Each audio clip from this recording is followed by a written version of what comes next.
Hello guys, good morning! Ito pala yung buhay ko bilang isang nani dito sa Qatar. So maaga pa lang naghahanda na ako para pakainin yung aking yung alaga ko.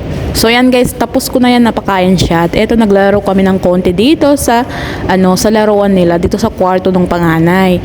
Kasi nga hindi pa natutulog dito yung panganay sa sa mga magulang pa niya natutulog. So yan, konting-konting paglaro kasama siya kasi gusto ko nga maglinis pero kailangan makipaglaro muna ako sa kanila. So yan, nilabas ko yung bunso kasi yung panganay is masyadong yun sa kanyang mga magulang. Gusto niya alam niyo nagpababebe, ganon. So yan, itong maliit muna yung aking nilabas. Kasi gusto kong mapahanginan siya, charot, mapahanginan, hindi, mapaarawan siya. Sa mga oras na yan is alas 6 ng umaga. Kami yung first na mga maglabas-labas diyan,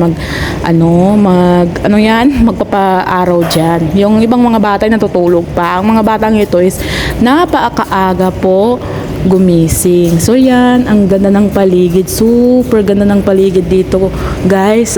Yung apat na tower na yan, super ganda. So yan guys, nakikita nyo naman ang ganda ng view dito, super ganda.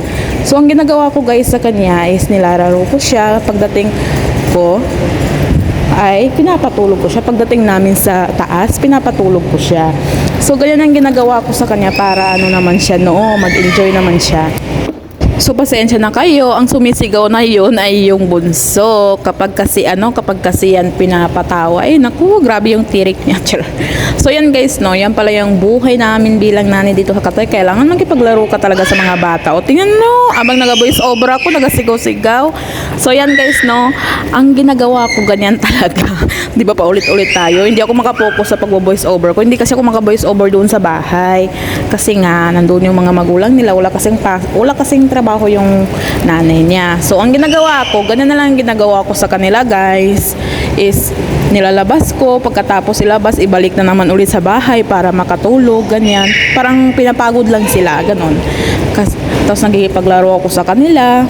After nun, pinapakain ko sila. So, ganun lang talagang ginagawa ko sa kanila guys, Ganyan talagang magiging nani guys. Kailangan nakapokus ka talaga sa bata.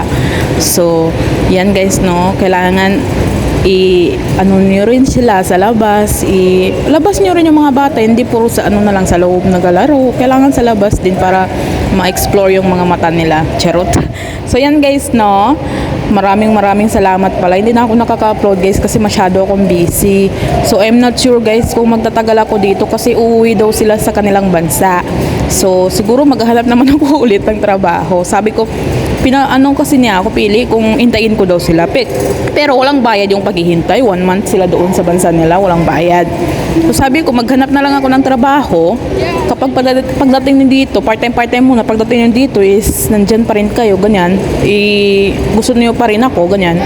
Is maghihintay ako, ganon yung ko. Hindi ako maghihintay. Sabi ko, babalik ako sa inyo, ganon. So sabi niya, baka makahanap ka na time na yan. Sure makahanap na ako ng ibang trabaho sa time na yan. Kasi 1 month yun, wala sila. So, sige lang, at least, di ba, naalagaan ko itong mga anak niya. Mga mababait na tao ito sila. So, yun pala, dinadalahan ko lang tubig sila para kung mauuhaw sila halaruan is mag-inom sila.